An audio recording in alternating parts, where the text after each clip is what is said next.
Hello, and welcome back to AntsGamingSuite. This is your host, Anthony, back with another Genshin Impact video. And today I'm going to be discussing what are my daily routines after I hit AR 40 and waiting for the next batch of content.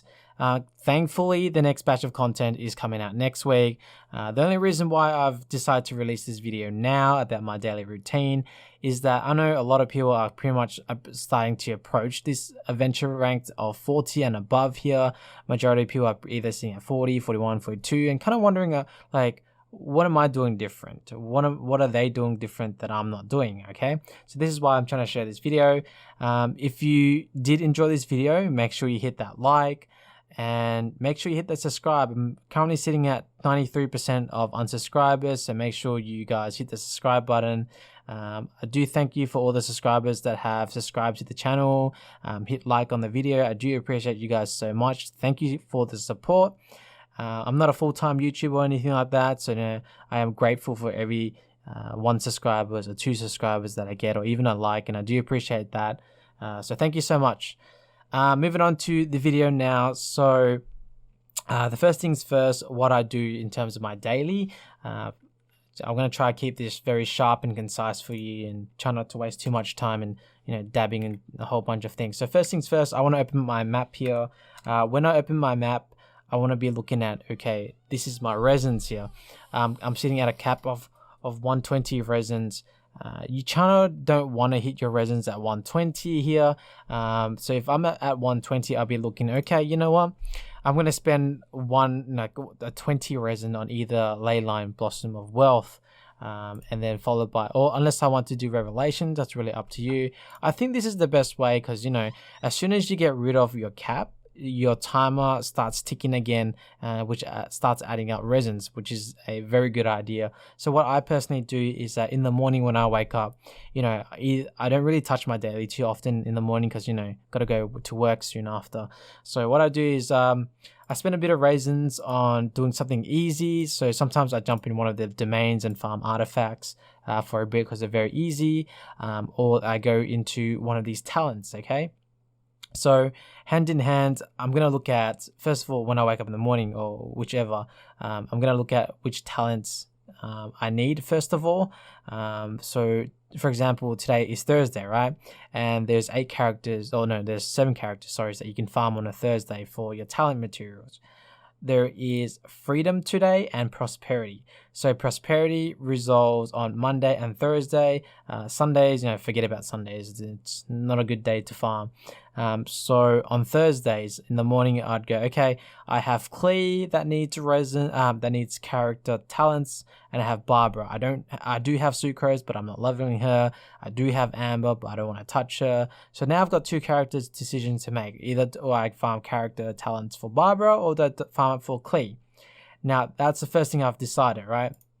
And usually I have an Excel sheet as to which days and which characters I have.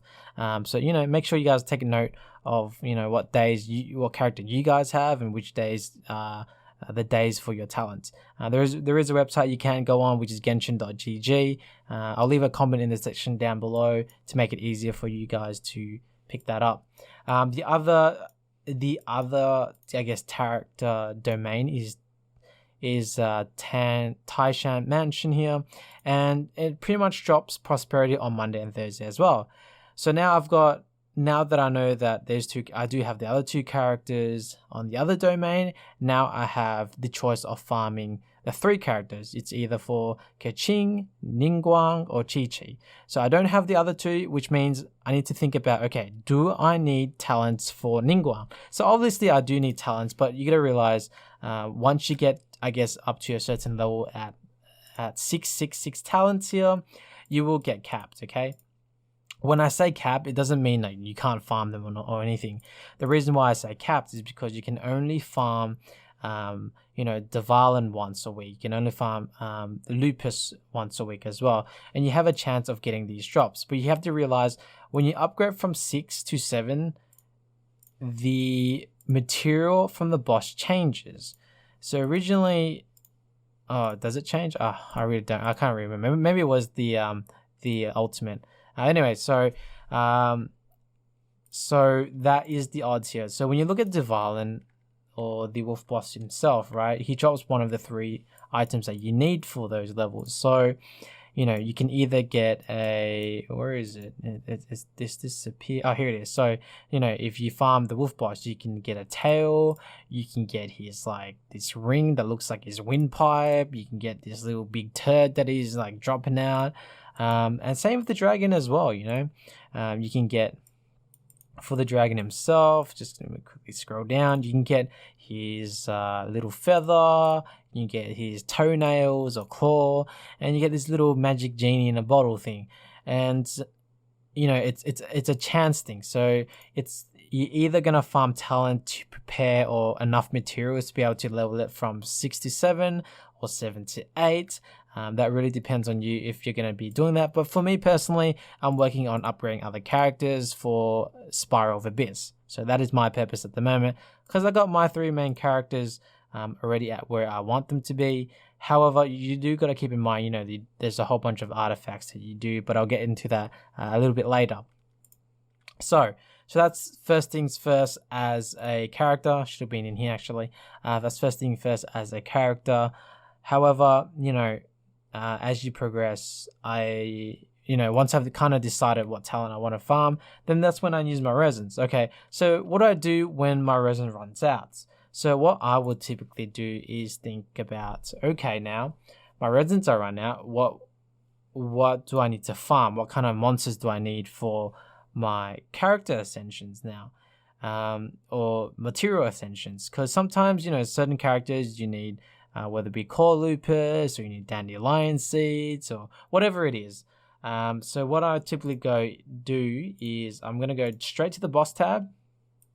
I'm going to skip these 2 resins and I'm going to go straight and dive into farming these.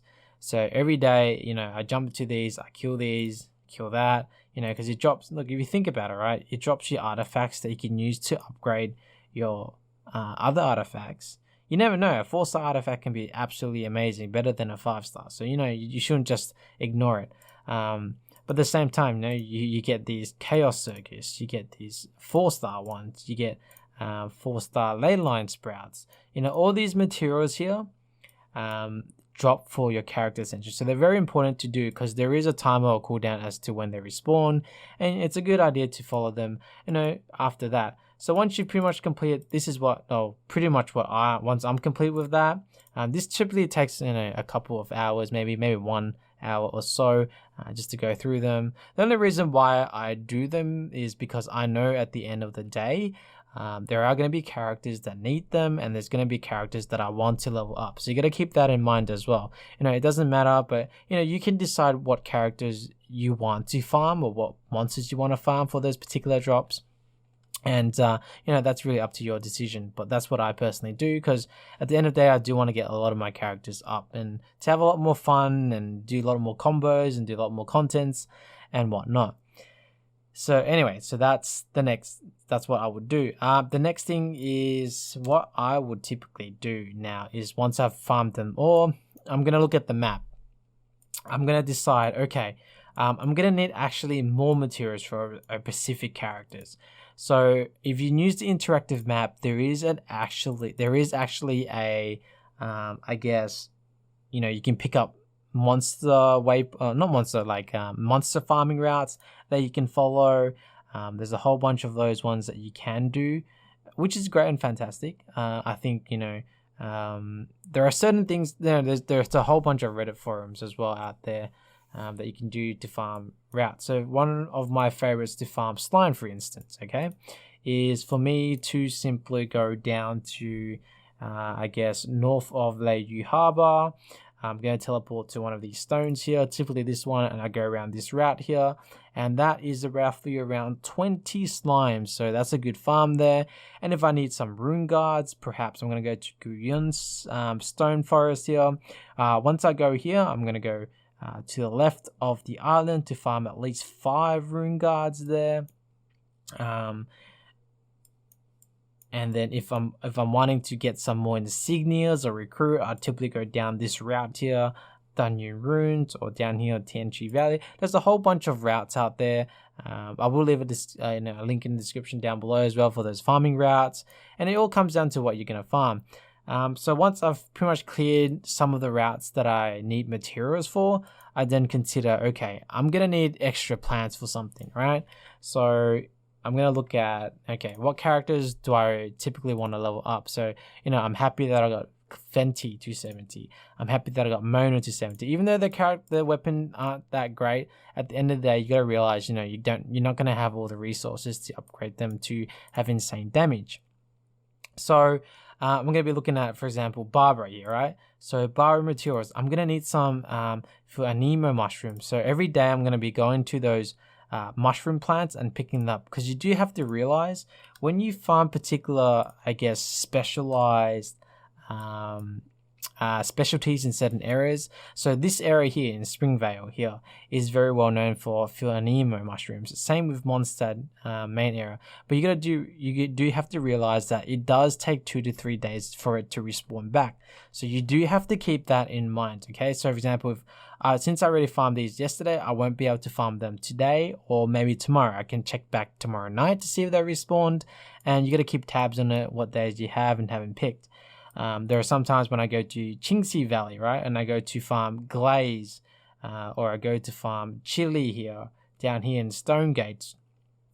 So those are the things that I keep in mind, or like flowers that I need. So once I've, pretty much, or like, been lazy and I don't want to farm flowers, that is okay too. And, the next thing I want to think about is, okay, I'm going to need a lot of minerals as well. So where are the best locations to farm particular minerals, right? So for example here, if you go into Mount Aozang here, there is a little cave down here. So I'll just quickly go down here for you guys. There is a little cave down here that does have a whole heap of mineral ores or crystal chunks that you can farm, okay? Which is great. And you should be always doing these farms because they don't come back after 2 to 3 days. And at the end of the day, you're going to need them to either craft one of the craftable weapons, or you're going to be using them to craft enchantment ores. So once I go down here, bam, you have at least 12 ores in here. Today I haven't farmed it yet, so it must have been respawned today. So I'm going to farm these for the time being. And if you're going to be like looking for other materials, for example, if you're farming materials for the next character, for say Zhongling, so apparently he needs core lupus, and you got to keep in mind core lupus doesn't come around until after a couple of days as well. So if we scroll down here and we look, the main common routes that I farm core lupus is typically I'm going to go around this mountain. There's a whole heap of them on the edge here. So I'm going to go down here and farm them. I'm going to follow this route a bit here. From there, I typically just go on these hills. There's a few of them here. And that is my route. So I go from here to here. And that's me, like a couple of minutes, or no, a couple of minutes, like maybe 45 minutes or so farming there. I'm going to go here, Mount Hula, and farm core lupus. And by then, I'm like, I'm exhausted. I don't want to farm anymore. I'm going to look for a different section of things to farm. And what the next thing I realized is, even crystal chunks are very common around this area here. That is very annoying. Let me just get rid of that. Around this area as well. So, you can go around the edges here and farm crystal chunks because they're very, very important too. So those are the things that I consider, think about doing. And yeah, so I hope this video guide helps you out in terms of what I do differently and what not here. But I will add in one more thing, as I guess I kind of have forgotten to mention, is that if you don't need character ascensions early on into the game, you can actually use your resins to farm these elite bosses. Sometimes you're gonna need a lot of these particular, where are they? Oceanids, the specialties. You know what I mean, right? So like these little crystal things, this prism here, lightning prism, and then there's a whole bunch of other characters. There's Oceanid. You can use your resin alternatively on those instead of these domains. Okay, so that's what I do, and one other thing is that on Sundays I don't typically farm a lot of domains in terms of, you know, talent characters, because I think it's an absolutely waste. You know, you're gonna get one of everything, or 112. It's just the number is just too random, and it's just not enough to be able to upgrade someone. So on a Sunday, usually what I would typically do is I go to an artifact domain and farm them. So I'll be looking at, you know, at the moment for me, I'm trying to upgrade my official, right? I'm trying to get the perfect artifact, you know, but it's not going too well. So I'm going to farm these and try and get my luck and roll some RNGs. And yeah, that is pretty much what I do for the majority of my day, even week, as I mentioned towards the end there.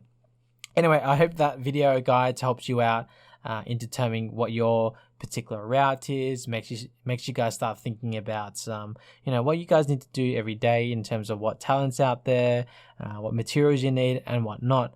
But anyway, until then, I'll catch you guys in the next video. Thank you so much for watching and for the support. Peace out, guys.